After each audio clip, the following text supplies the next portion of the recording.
자, 도체계와 정적 용량입니다. 여기서 중요한 건 Q는 CV. 얘가 중요해요. Q는 CV.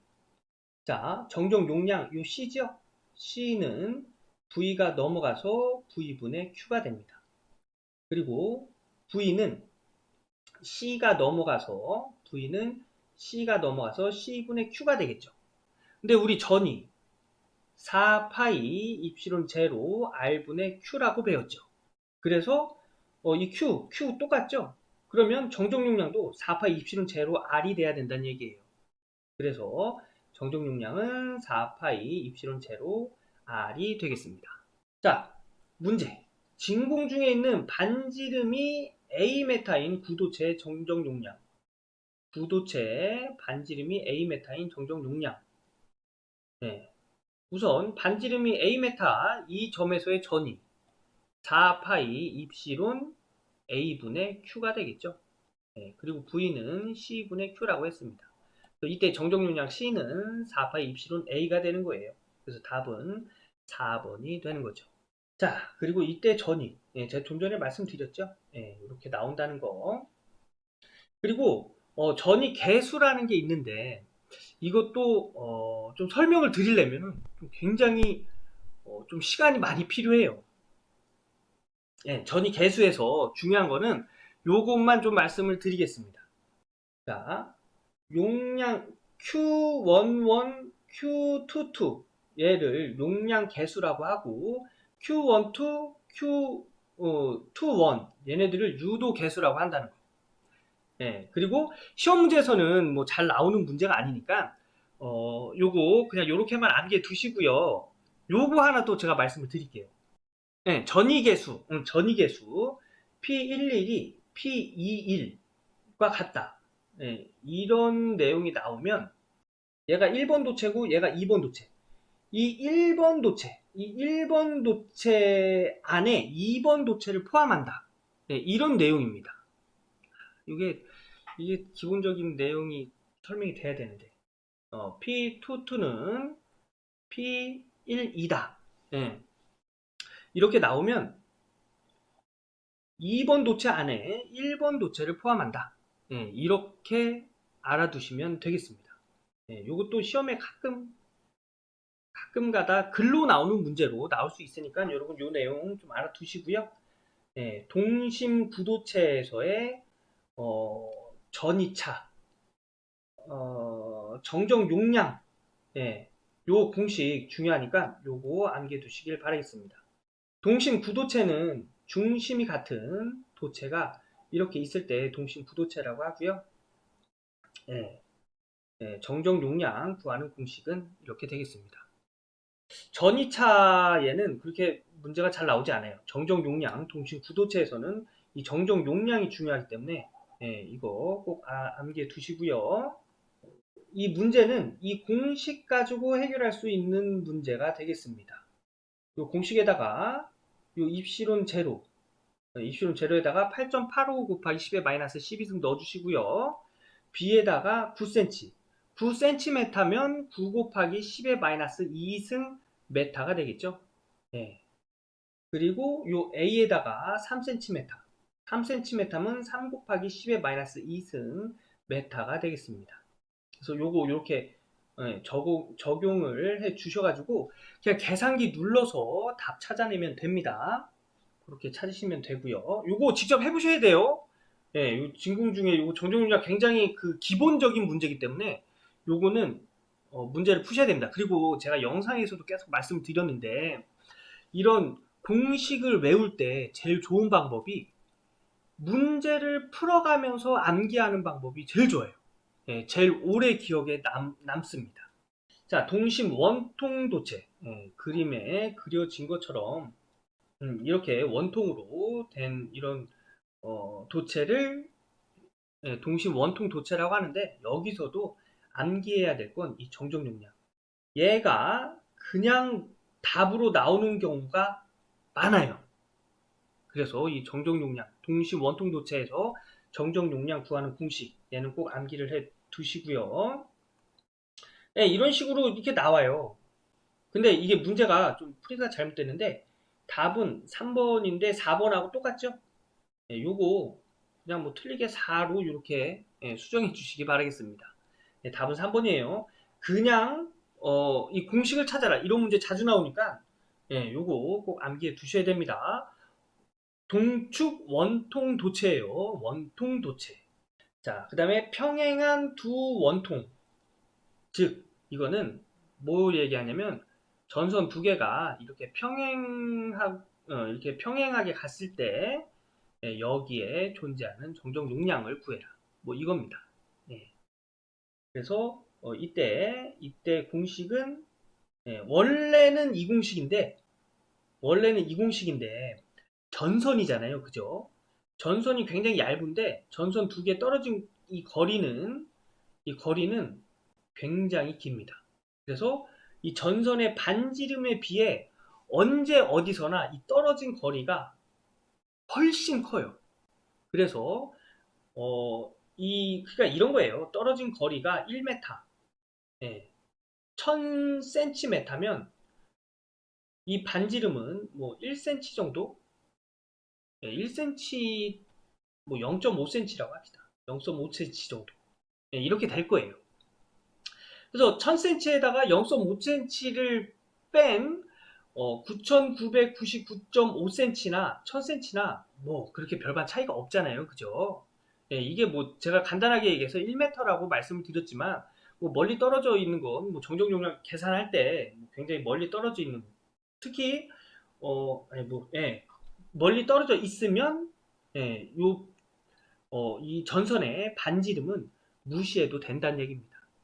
그래서 이 자연 로그 분의 이 전선의 반지름 분의 떨어진 거리 요렇게 해서 이 공식이 요렇게 변형이 될 수 있다는 얘기예요.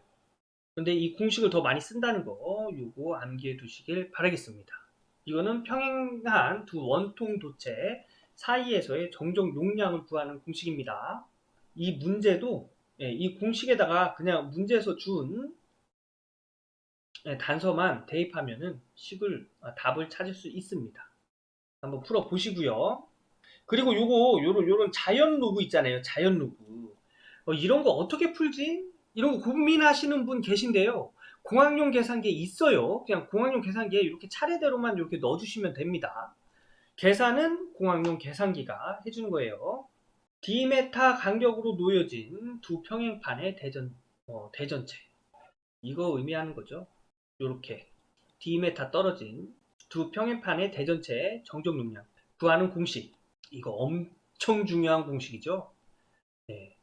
떨어진 거리 D분의 이 두 평행판 사이의 유전율, 유전율 곱하기 이 극판의 면적으로 정정 용량을 구합니다. 네. 이거 굉장히 중요한 공식이에요. 요거는 꼭 암기를 해 둬야 됩니다. 그리고 콘덴서의 직병렬 회로의 합성 정정 용량. 자, 이걸 왜 가져왔냐면, 자, 이런 문제 많이 봤죠. 이런 콘덴서가 있는데 공기 중에 콘덴서의 비유전율이 뭐 4인 뭐 이렇게 유리를 여기다가 이렇게 삽입을 했다. 이때의 정정 용량은 뭐 이런 거 문제 많이 나오잖아요. 이때 공기 중에 콘덴서 얘의 정정 용량을 C1이라고 하고 얘를 C2라고 했었을 때 이때 합성 정정 용량 C0는 자 보면은 얘를 다시 그림으로 그리면 이렇게 그려도 되나요? C1, C2 그죠? 그래서 얘는 이렇게 직렬로 연결된 거나 마찬가지라는 얘기입니다. 그래서 C1 플러스 C2분의 C1 곱하기 C2 단위는 파라드 이런 식으로 답을 찾아야 된다는 얘기고요.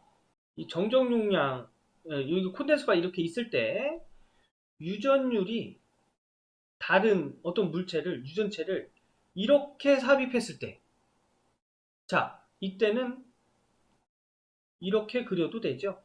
얘를 C1이라고 하고 얘를 C2라고 하면 얘 C1, C2 이렇게 해도 됩니다. 그죠? 그래서 이럴 때는 이렇게 병렬로 계산된 합성 정정 용량은 C1 플러스 C2 이렇게 계산을 해야 된다는 얘기입니다. 이때 요 C 이 공식을 이용해서 풀어야겠죠. D분의 입시론 C1이 뭐 공기 중의 유전율이고 얘가 비유전율이 뭐 3이라고 할 때 입시론 제로 극판의 면적은 여기서부터 여기까지의 면적이에요. 극판의 면적 더하기 D분의 얘가 비유전율이 3이면 비유전율 3 곱하기 공기중의 유전율 극판의 면적 이렇게 구하라는 얘기입니다. 근데 문제에서 이 면적을 이 전체 면적의 2분의 1로 줬다 하면 요 S를 2분의 1 S로 넣어야 돼요. 2분의 1 S 전체 면적의 반이기 때문에 그래서 여기서는 이 정정 용량 요거 구하는 공식 굉장히 중요한 공식이니까 요거 암기해 두시고요. 직렬일 때는 이렇게 구하고 병렬일 때는 이렇게 구한다는 거 요거 암기해 두시기 바라겠습니다. 자, 요거는 직렬 접속에 대한 문제죠. 자, 옳지 않는 거기 때문에 답은 2번이 되겠습니다. 2번은 병렬 접속일 때 합성 정정 용량을 설명하고 있다 라고 되어 있죠. 요거 한번 읽어 보시고요. 정전 에너지 이것도 중요합니다. 정정 용량에서의 정정 에너지 즉 콘덴서가 보유한 에너지를 구할 때는 2분의 1 CV 제곱 요거 암기하실 때 요거 암기하실 때 제가 이렇게 암기하시면 돼요. 2분의 1 C발 자식 죄송합니다. 죄송합니다. 이거 암기하는 거니까 좀 양해해 주시길 바라겠습니다. 2분의 1 C발 자식 이렇게 암기하시면 되고요. 만약에 인덕턴스에 충전되는 에너지 즉 L에 충전되는 에너지는 2분의 1 Li 제곱 이렇게 암기하시면 돼요. C가 들어갈 땐 2분의 1 C발 자식 2분의 1 Li 자식 이거는 에너지를 나타내는 공식입니다. 이거 암기해 주시고요. 그 다음에 유전체 유전체인데 유전율은 비유전율과 공기 중의 유전율로 이렇게 곱해서 유전율을 구한다는 거.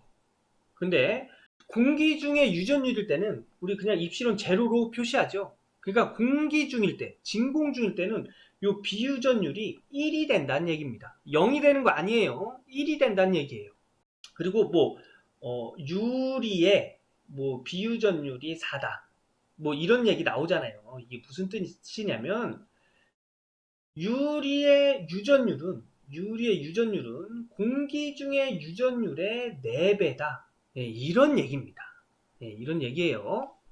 그래서 유전율은 비유전율의 공기 중의 유전율로 곱해진다는 거.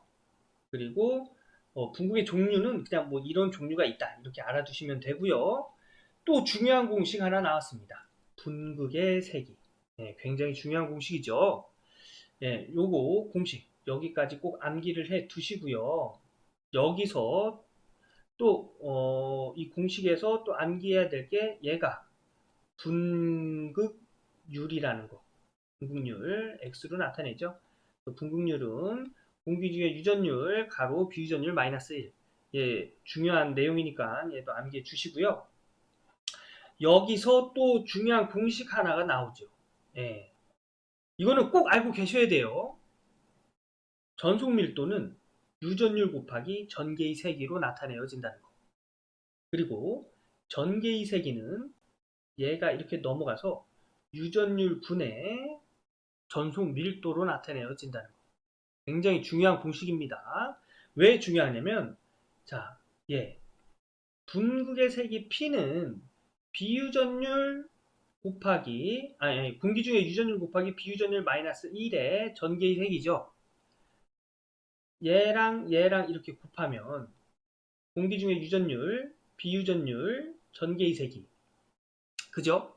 그 다음에 공기 중의 유전율 마이너스 1 곱하기 2는 마이너스 공기 중의 유전율 곱하기 전개의 세기 2 이렇게 나타내어질 수 있습니다.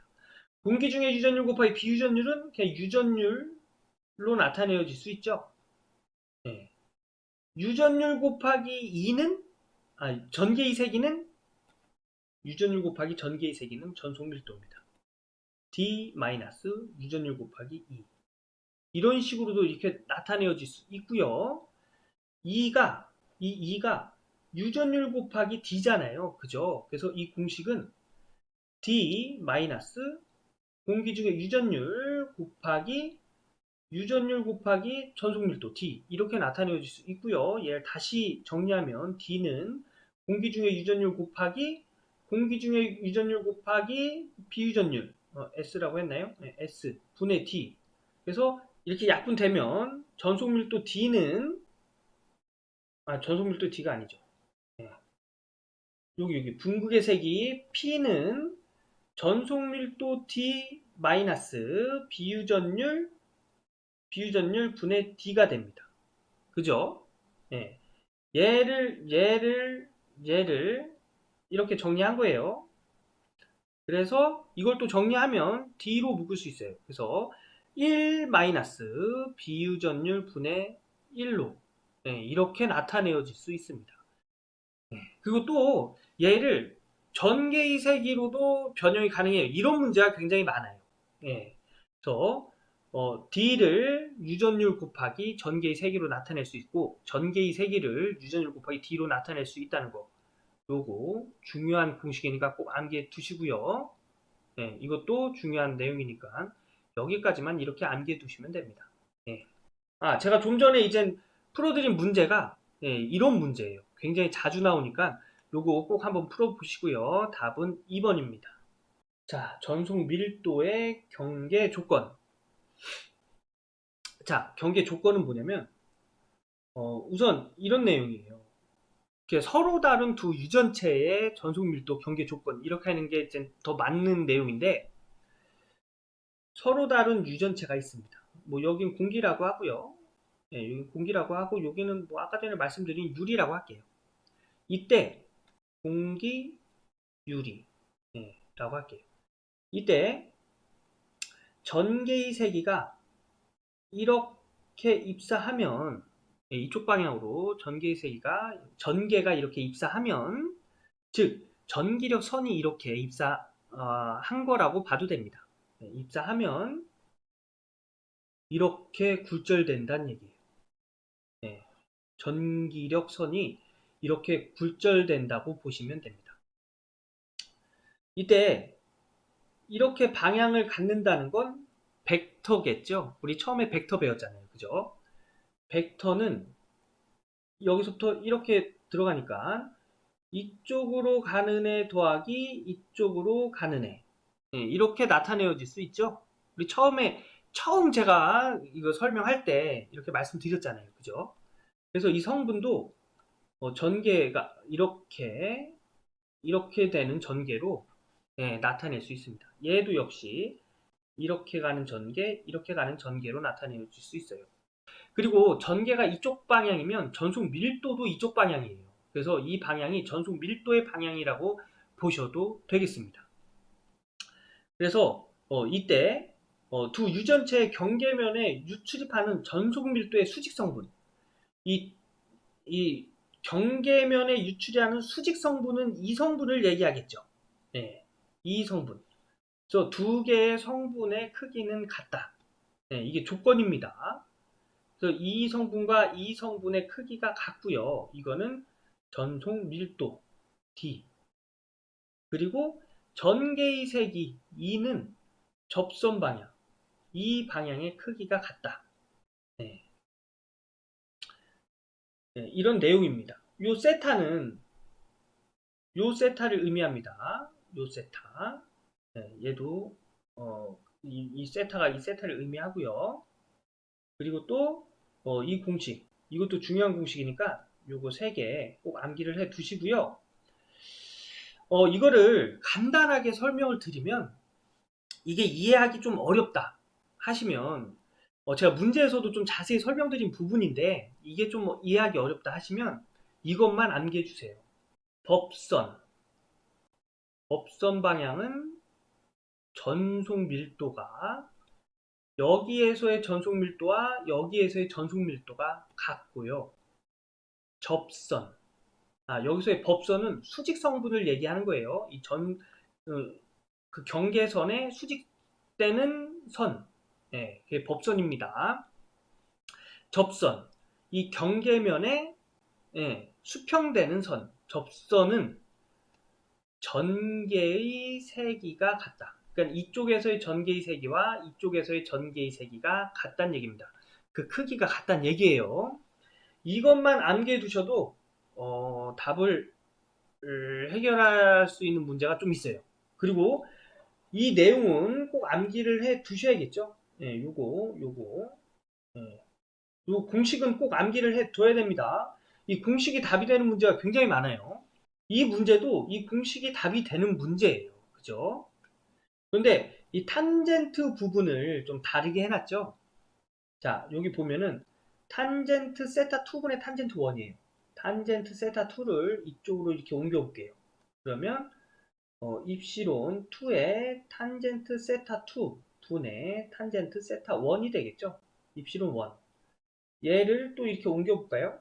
그러면 곱해진 형태이기 때문에 넘어가면 나눠줘야 되겠죠. 그래서 입시론 2분의 입시론 1은 탄젠트 세타 2분의 탄젠트 세타 1이 되겠습니다.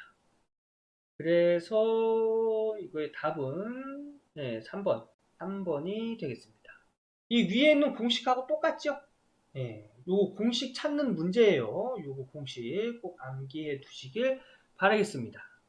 이거 진짜 잘 나오는 거니까 이거는 꼭 암기를 해 두셔야 됩니다.